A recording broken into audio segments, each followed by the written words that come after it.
You're listening to Seattle Real Estate Podcast. Washington Landlord takes out a full-page ad in one of our major newspapers here in Seattle, telling other landlords to refuse to rent anything in October. Is this what it's coming to? Landlords going on their own full lockdown. Yeah, we're just not going to rent anything in October. Protest, a sit-in, a landlord sit-in. Is that going to accomplish anything? Is it well-intentioned? I understand kind of the whole thought process of landlords are getting screwed. They truly are. Now, if you want to believe the whole, well, we need to keep people housed, and if they can't make their rent, they can't get evicted. We can't have them evicted. All right, but the whole coronavirus thing, that shutdown thing, that happened a while ago. We've been back. Market has been full tilt. We've got 11 million jobs that need fulfilling, right? Across the United States, and yet we've still got these eviction moratoriums. A large part of that is because the federal money hasn't gotten into the hands that need it, mainly the landlords. And the tenants need it to get in the hands of the landlords so they don't get evicted. But this one landlord, he's like, refuse to rent anything, and he takes out a full-page ad.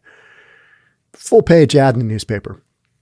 That's what we're talking about today. Let's see what he has to say. See what he has to say as far as why he's doing this and how this is going to help other landlords out. All right. Before we jump on in, if you're new here, welcome. My name is Sean Reynolds. I own a couple of real estate companies, and I read the news from that perspective.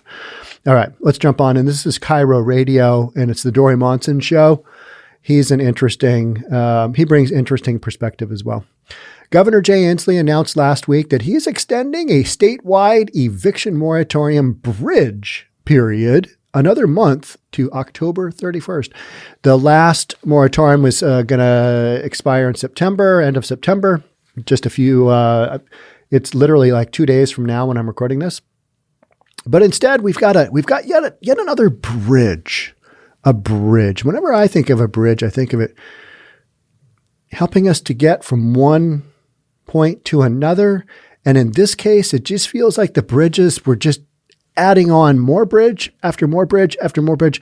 And we've got one of those bridges that is just so rickety at the end. There's nothing that's going to happen other than the inevitable. It's all going to fall down. That's what I think of when I think of all these bridge periods that have been just, put on the back of one after another. We've had like 6 extensions of the eviction moratorium. I think landlords are getting to the point where like, yeah, when it ends, just wake me up from this nightmare and we'll get back to whatever it is we're doing. So meanwhile, President Inslee, whew, wow. Freudian slip there, right? Oh, not good. Meanwhile, landlord Don Cullen is trying to rally support and get the attention of lawmakers in the form of multiple full-page ads in the Seattle Times. These are not ads. Wait till we see how much these cost. In this particular ad, I'm trying to get the landlords to band together and refuse to rent anything in the month of October as a matter of protesting and showing what a necessity we are to the country, he told KIRO Radio's Dori Monson show. My second part of the ad was to ask people that if they're selling anything, sell it to private owners, owner-occupants, to shrink the rental pool, again, to get the attention of the brainless politicians. All right. I see his logic here. Is this helpful? I don't know. Sure grabs headlines and it gives me something to talk about for a podcast, right? But it's a little bit over the top, but I get it. If I was a big scale landlord, this guy's had somewhere around 100 units over the years. He's down to just a handful, he's saying now, because he's fed up. If you're a good scaled landlord, or even a small landlord of maybe 3 or 4 units, maybe 5 units, and you've got a couple that your tenants aren't paying that could be paying, that puts the landlord on the real hot seat. And I don't need to tell you that. Everybody kind of understands, hey, this whole thing throughout the whole pandemic has been so lopsided in favor of the tenant. And the landlord has had little to no control of what is typically the largest asset in somebody's life. Homes, real estate. There's very little else out there that falls into the same scale as owning a home. It's typically always the largest investment of somebody's life. And to have the government come along and say, yeah, you can't kick anybody out.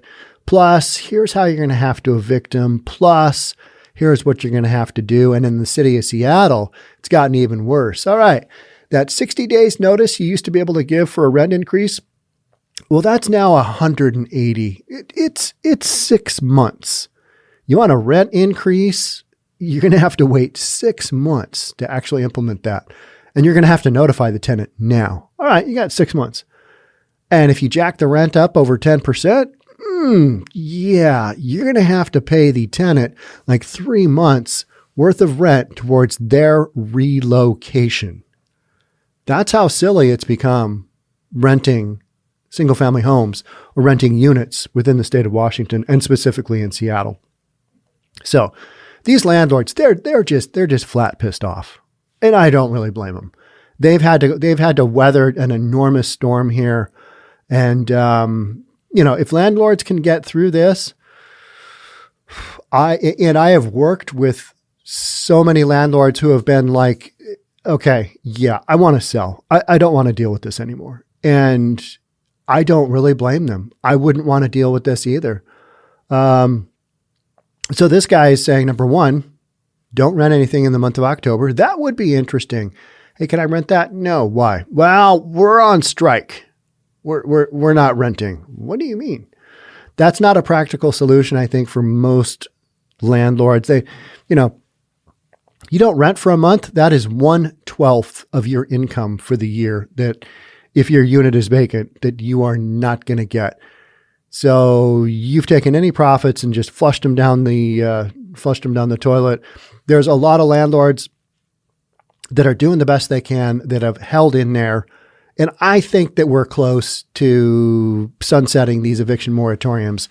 I really do. I think after we get the majority of the federal money into the state and local hands, and then it gets distributed, there's just not going to be any other excuses to keep these eviction moratoriums going.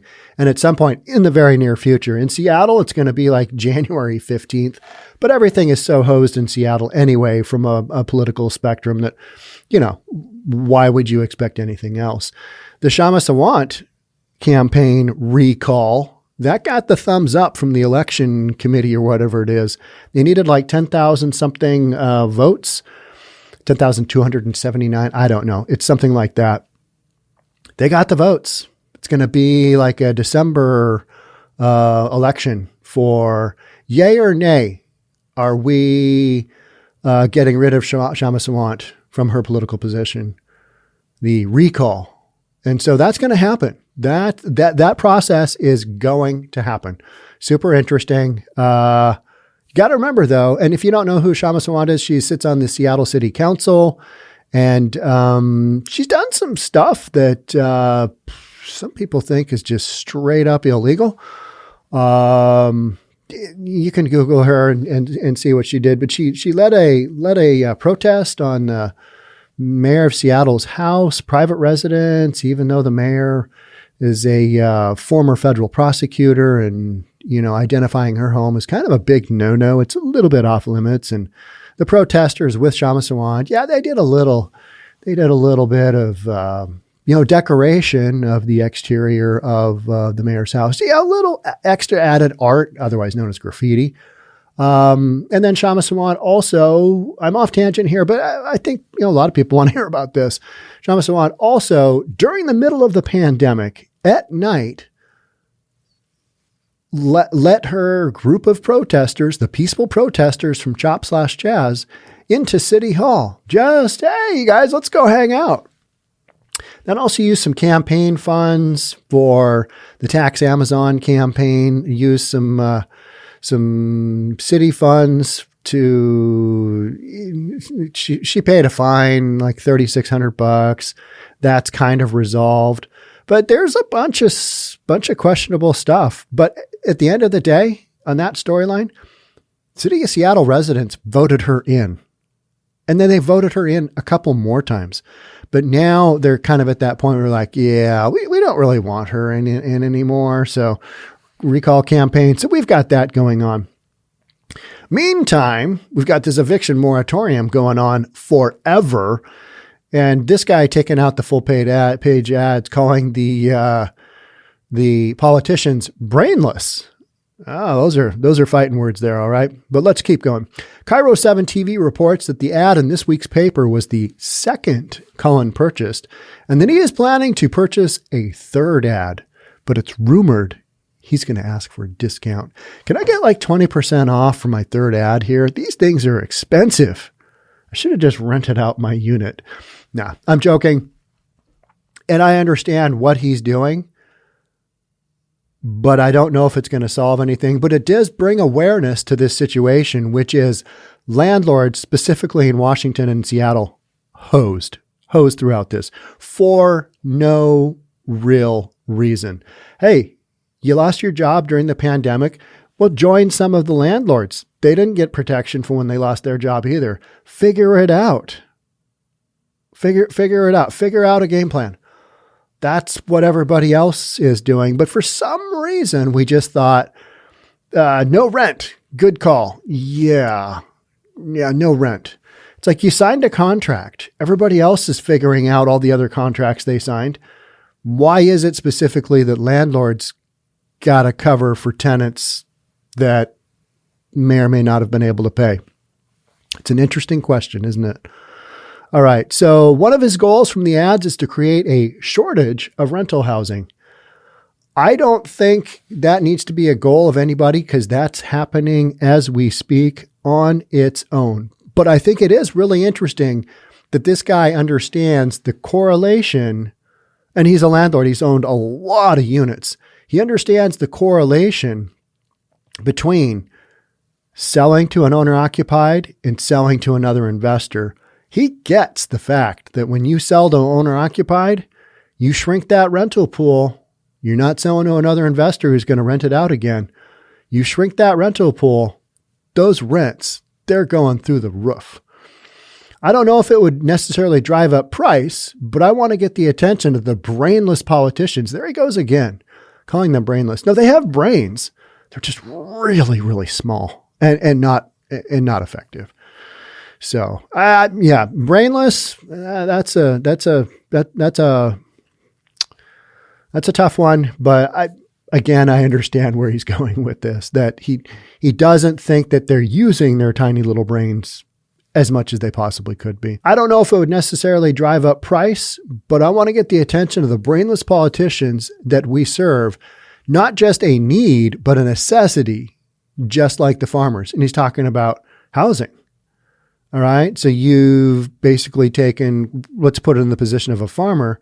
And yeah, although we're not going to have part of your farming community pay any bills, you still need to produce you need to produce the crops.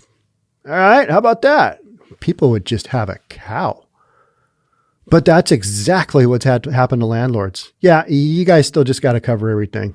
Work it out. Figure it out. This governor has some single-handedly ruined the credit rating of hundreds, if not thousands of Washingtonians, he added. Who's going to rent to a non-payer? All right. And the article here does indicate whether or not a renter is reported to as a non-payer, however, is up to the landlord. And guess what? Landlords are not going to report that for the most part, especially during the pandemic, because it's probably not going to go anywhere. They want to get paid. They just want to get paid. So I think a lot of landlords they've either done the transition through the bad tenants or what few bad tenants they do have left, given that it is almost October of 2021 and this situation's been going on, for forever. And I feel like we're kind of at the tail end of it. It just can't have much more air behind it, right? So if they're not sure it's going to get reported on their credit rating, take them to small claims court, get a judgment. That will be on their credit rating, Cullen suggested. Okay, yeah, but then again, that is a big, long process. And most landlords, they just want to get a tenant in there that's paying. They've been put through the ringer already, the landlords have. They don't want to go to small claims court. And I know all these things sound great in theory, but they're a total hassle. And the landlords just want to have tenants in there that aren't destroying their property, that are paying their rent on time, because that's when things go more smoothly. Taking people to small claims court, yeah, you can do that, but you can spend all day doing that kind of thing too. You need to make sure that everybody follows all the rules. All right. And so then all you get is like your rule following policeman, woman work done, and you don't get any real work done. So the landlords, they're just, if you got a tenant, you're going to try and get that tenant out. Hey, get that tenant to leave voluntarily. They get out. You may not get your money back for the rent that you're owed, but I think so many landlords have already kind of bailed and said, okay, yeah, what's it going to take to get this tenant out? Maybe this tenant's already leaving. And then you figure out whether you want to be in the process with the government to get your money for back rent owed, and go down those roads. But we're getting towards the end here. The end is near, in my opinion. It's a lot more near than it is far. So Cullen says that he actually only has one non-payer across his properties. And for a lot of landlords, that's not even the point. It's just that their asset has basically been frozen in what they can do. And yet they are still obligated to pay 100% of all the bills, including mortgages, if you've got them. Because non-owner occupied properties often don't get a mortgage forbearance. That's for owner occupied properties only, typically. So, we've got this set of rules that applies to some people, doesn't apply to tenants, other than giving them all the protections in the world. And yet we're at that point where there's going to be some evictions. Evictions are happening across the country. So he's talking about the one guy who isn't paying the rent. This was a bachelor who, when he found out he didn't have to pay his rent, he quit his job and is living on drug sales and theft, Cullen said. All right. Well, that's not good. That's not a good tenant. I would want to evict him too. All right. He hasn't been charged with dealing drugs, but he has actually been arrested and charged with breaking into the apartment next door to his. So now we're going down some roads of, arguably he said, she said, we said, they said. Okay, maybe he has been charged, but the real issue, if he's not paying rent and he could be, that's wrong. That is wrong, and he owes. So who's going to make our Cullen landlord whole? That's where things get a little rough, right? So if he's only had one non-paying renter, why is he invested in this? We're talking about Cullen the landlord. Well, because it's a statewide problem, a countrywide problem, Cullen said. And I'm just taking a stand for all the landlords, not just me. That's why I think this is, an issue worthy of bringing up on a podcast. If we just stopped renting for a month, that would get their attention, he added, without getting an attorney and going through all the court processes. Talking about suing, because this has basically been an illegal action. And most landlords, they're just trying to make it through to the other side. This has been just such a hassle. And I think the large percentage of tenants have been paying their rent. Depends what community you're in.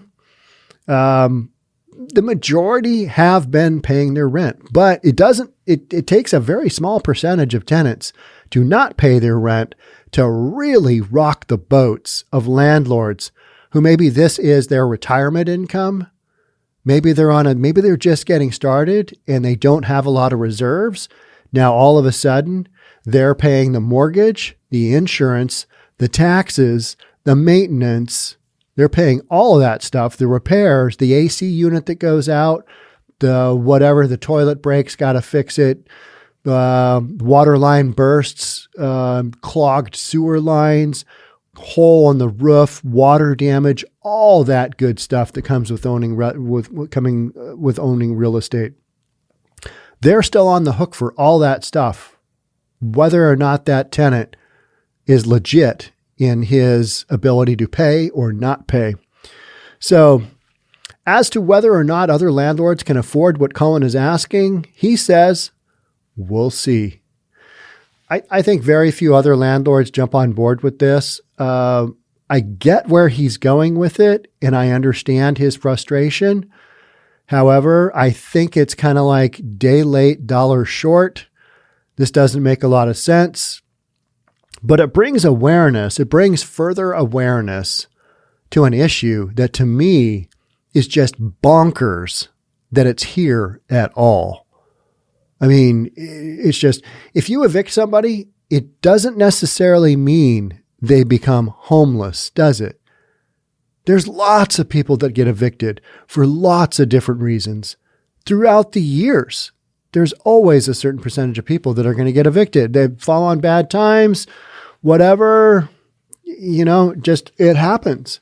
It's part of life, unfortunately, for some people. And so when that happens, can we expect their landlords to just keep covering and paying the bills? No. People got to figure it out themselves. If they signed a contract, they need to honor that contract and be good people. Now, if they lose their job, all right. What about having 6 months of emergency, savings set up? What about that? Well, they can't afford to. Rent's too expensive. All right. Well, then you need to move somewhere else where rent is more affordable so you can have the 6 months set aside. There's a whole laundry list of basically what it comes down to is self-responsibility. Take care of your own issues. And that might sound harsh, but life is kind of harsh sometimes. Sometimes life is going to deal you something like you're a landlord and all of a sudden you've got an eviction moratorium and you've got a tenant who isn't paying. You're still going to have to make all those payments. People don't really recognize that as being a real thing that's been happening. They just look at the tenants and go, I sure hope they don't get kicked out. Because there's people that get evicted all the time. Just, it's part of life. It's part of living. Some people, stuff happens. They lose their job, whatever, they're going to get evicted. It doesn't mean they automatically get kicked to the curb and they're outside and now all of a sudden they're going and living in a homeless facility. They're houseless, I guess we should say. That's not necessarily how this works. People couch surf, people do all kinds of stuff to figure out, all right, what's my next move here? And they keep working towards that solution, which is get that house, get the roof over their head again. So this whole fear-mongering deal that the minute somebody gets evicted, that means they're automatically on the streets, and then their next step was they're going to be in a super densely packed homeless environment, some kind of homeless shelter where they're just going to pass around the Rona. Well, we know that that's been kind of squared away, that's not been happening, right? So what we did is we kind of knee-jerked a situation and just said, you know what, we're just going to have the landlords. We're just going to have the landlords cover this. Let's just make it easy. Landlords, you guys are on the hook. Eviction moratorium. Tenants, if you can't pay, don't worry about it. We'll work it out later. So yeah, here's where we are. Whether tenants are not going to be able to be rented to again. Well, if a landlord is looking for rent history and wants to call your previous landlord, and that landlord says, those people owe me $5,320 in back rent, don't rent to them. How's it going to work out for that tenant who owes money? Not well. So from that standpoint, yeah, if you haven't been paying rent and this comes up as part of your rental history, this is going to impact your future ability to rent. So the statement that the governor is responsible for ruining people's credit, those people, if they don't have the option of doing anything else other than not paying, well, then here we are, and they're going to have to deal with it. It's kind of like if you stop making payments on your credit card, you're going to have to deal with the consequences, which means your credit rating is going to drop. You're going to have a hard time getting financing for things. You're probably not going to be able to buy a home, a little bit harder to get a car, all that stuff that just comes with not, if your credit gets impacted. So that happens. So it'll be interesting to see if there's anything more on this storyline as far as landlords actually not renting. Be curious. There's going to be probably a couple of landlords who are like, yeah, nope, it's October. Not doing it. We're on strike. Just going to let it sit vacant. Another month. No income. No, we're not doing anything on purpose. Yeah. I mean, there's always a percentage of people that's going to be, that's going to be how they handle things. But I think it's going to be few and far between. And encouraging people to sell to owner occupied. Yeah. I mean, you can't really control that process. What you can do is you can put the home on the market, and if it's commanding a decent price, you're probably going to get an owner occupied buyer. You're probably not going to get another investor, because so many of the properties that get sold now, they're so expensive that they just don't pencil unless you've got a huge down payment. Even with low interest rates, a big down payment on $1 million home, 20%, $200,000, you've still got debt service of $800,000. You've probably got some pretty high taxes in there. Rent's not going to cover it. So yeah, who are you selling to in most of those cases? You're selling to an owner occupied buyer who's going to move into that unit. And yes, that restricts the supply of rental housing. And we're already seeing rents go through the roof. So, a lot of what this guy is saying with his don't rent in October, it's going to come true. Maybe just not directly through the way he's identifying it, but the foundation of what he's saying, yeah, it's probably going to happen one way or the other. And it'll be interesting to see. I think this is one of those instances when the eviction moratoriums finally get, sunsetted. It's going to be one of those things where we just don't really talk about it anymore. Do you remember when we used to have an eviction moratorium? Yeah, what happened with those? Well, they just kind of went away, and yeah, I mean, here we are, and yeah, I don't know. Did anybody get evicted? Yeah. I saw there, a few hundred people got evicted, but they probably would have got evicted anyway. So, you can't get too worked up over that. Like, oh, okay. Yeah. Huh. Weird. That whole thing just kind of blew over. Yeah. Hey, do you think we'll get the Sonics back? I think that's how this goes. I honestly do. So I will do my best, and I commit to you to find out if there's any more ads that this guy posts. He's got what, $12,000 coming up on $13,000 in 3 ads. That's a lot of money. It's a lot of money to get your message out there. But it's a free country. Kinda. Excluding the landlords, of course. Excluding the landlords. And anybody needing to get the jab for their job. Can't really call that situation free either. So, yeah. If there are updates on this storyline, I'll bring them for you right here in the Seattle Real Estate Podcast. Thanks for tuning in. Thanks for being part of the podcast. I'll catch up with you guys soon. Until then, stay safe. Make good choices. We'll talk soon. Bye for now.